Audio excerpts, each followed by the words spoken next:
Friends, మీకు ఈ video నచ్చితే లైక్ చేయండి, సబ్స్క్రైబ్ చేయండి.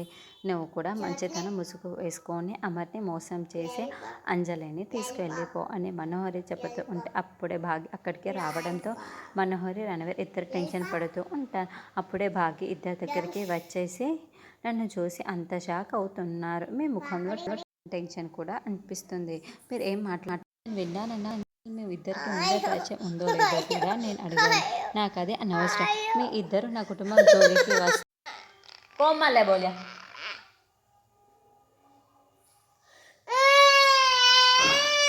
కానీ మీరిద్దరు నా కుటుంబం జోలికి వస్తే మాత్రం నేను చూస్తూ ఊరుకోను అని బాగా చిటికెలు వేస్తూ వేలు చూపిస్తూ వార్నింగ్ ఇస్తూ ఉంటుంది. దాంతో మనోహరి చాలా కోపంగా ఏమైంది నీకు? పిచ్చి పిచ్చిగా నీకు ఇష్టం వచ్చినట్లు మాట్లాడుతున్నావు. ఈయనేదో అడిగాడు, నేనేమో సమాధానం చెబుతాను. దానికి నువ్వు ఏదేదో ఊహించుకొని ఇలా మాట్లాడితే ఎలా అని మనోహరి వెళ్తూ ఉంటే బాగా వెంటనే మనోహరి చేయి పట్టుకొని వెనక్కి తోసిపడేస్తూ ఉంటుంది. మీరు అంజలిని హాస్పిటల్కి తీసుకొని వెళ్ళారనే విషయం ఆయనకి తెలిసిందే అనుకో. నా అలా సైలెంట్గా నెమ్మదిగా ఆయనైతే అస్సలు ఉండరు. ఆయన నిన్ను చంపేస్తాడు అని బాగా చెప్పడంతో రణవీర్ మరింత టెన్షన్ పడుతూ ఉంటాడు. ఏంటి రణవీర్, అంజలిని బ్లడ్ టెస్ట్ కోసం హాస్పిటల్కి తీసుకువెళ్ళాడు అన్న నిజం నాకు తెలుసు. మీరు వెళ్ళారన్న విషయం కూడా నాకు తెలుసు అని బాగా చెప్పగానే అయ్యో మిస్ అమ్మగారు, మీరు తప్పుగా అర్థం చేసుకుంటున్నారు అని రణవీర్ అంటాడు.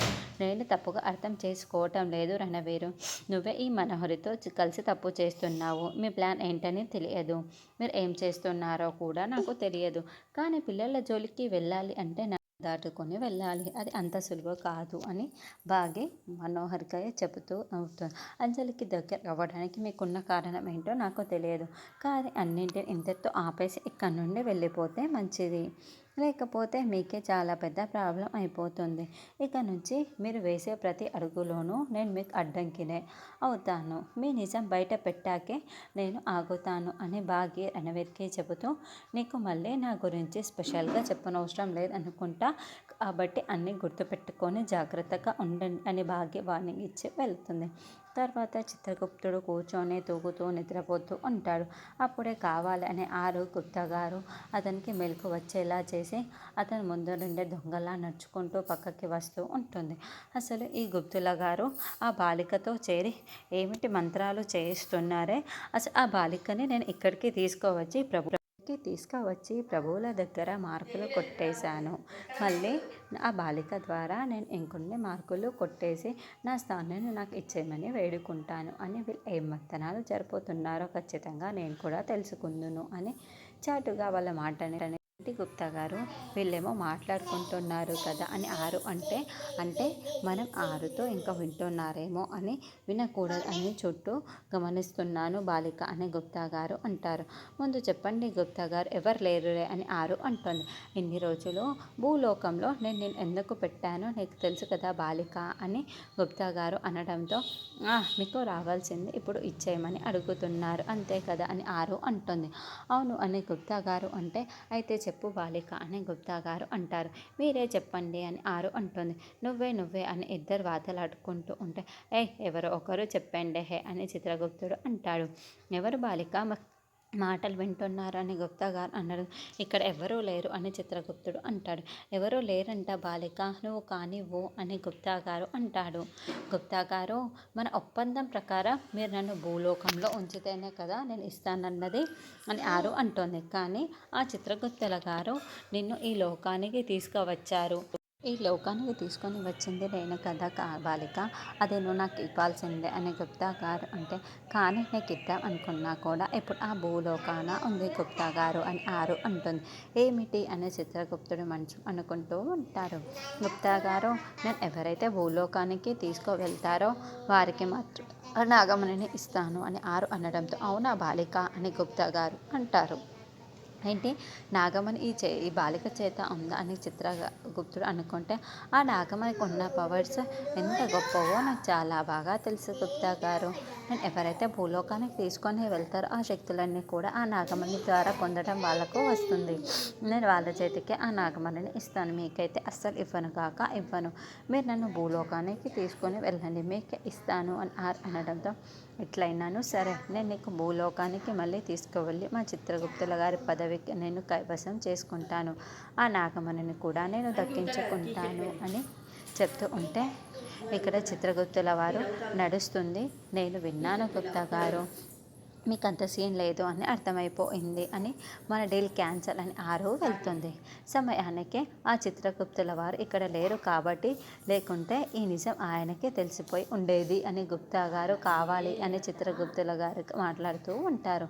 అప్పుడే చిత్రగుప్తుల వారు వచ్చేసి అంటే ఆ రోజు మా ప్రభుల వారు కాముగా వెళ్ళింది ఆ నాగమణి కోసమే అన్నమాట. ఇన్ని రోజు ఈ గుప్తా గారు కూడా ఆ నాగమణి కోసమే ఈ బాలికని భూలోకంలో ఉంచారన్నమాట. ఆ నిజం నా చెవిన పడింది కదా. వీళ్ళిద్దరూ తెర వెనుక ఎంత నాటకం ఆడారు.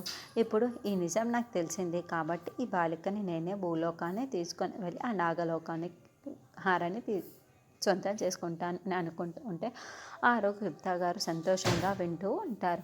ఆరో గుప్తా గారు ఇద్దరు కూడా హైఫై ఇచ్చుకుంటూ చిత్రగుప్తుల గారు మన బుట్టలో పడిపోయారు అని ఆరు నవ్వుతూ ఉంటే మామూలుగా కాదు చాలా బాగా పడిపోయారు అని ఆరు అంటుంది. తర్వాత అమర్, అంజు, దుర్గామాత లాకెట్ని చేతిలో పట్టుకొని ఇక్కడికి వస్తూ ఉంటాడు. రాతో ఇందులో మొత్తం కావాల్సిన అన్నీ రాసేసాను, ఏది మిస్ చేయకుండా తీసుకో అని, అలాగే మిస్ అమ్మ అని ఆ చిట్టిని తీసుకుంటూ ఉంటాడు. అప్పుడే అమర్ అక్కడికి వచ్చి మిస్ అమ్మ అంజు లేదా ఆడుకోవడానికి వెళ్ళిందా అని, ఇదిగో ఈ లాకెట్ని వేయడానికి అమర్ వస్తూ ఉంటే సరే అని భాగ్య చేతిలో తీసుకుంటుంది. అప్పుడే సదాశివం అక్కడికి వచ్చి ఏంటమ్మా మిస్ అమ్మ అమర్ నీకు బంగారు చైన్ గిఫ్ట్గా ఇస్తున్నాడా అని అడగటంతో లేదు మావయ్య, ఇది అంజు చైన్ మెడలో వేయమని ఆయన ఇస్తున్నారు అని భాగ్య అంటుంది. ఏంటి అమర్ ఏదైనా ఫంక్షనో లేకుంటే అంజు బర్త్డే అప్పుడే ఆ లాకెట్ చైన్ని అంజు మెడలో వేస్తావు, ఇప్పుడు ఎందుకు వేస్తున్నావు అని ప్రశ్నిస్తూ ఉంటాడు. ఇది ఎప్పటికీ అంజు మెడలోనే ఉండాలమ్మా, ఇది ఎప్పటికీ అంజు సొంతమే, ఎందుకంటే ఇది అంజలి తన ప్రయాణంలో తన కన్నవాళ్ళు ఉన్నారు అని అమర్ నోరు జారేస్తాడు. దాంతో రాతో షాకింగ్గా చూస్తూ ఉంటాడు. ఏంటంటే మీరు ఏం మాట్లాడుతున్నారో నాకు అర్థం కావటం లేదు, కన్నవాళ్ళు అని ఎవరో అన్నట్టుగా మాట్లాడుతున్నారేంటి అని భాగ్య ప్రశ్నిస్తూ ఉంటుంది.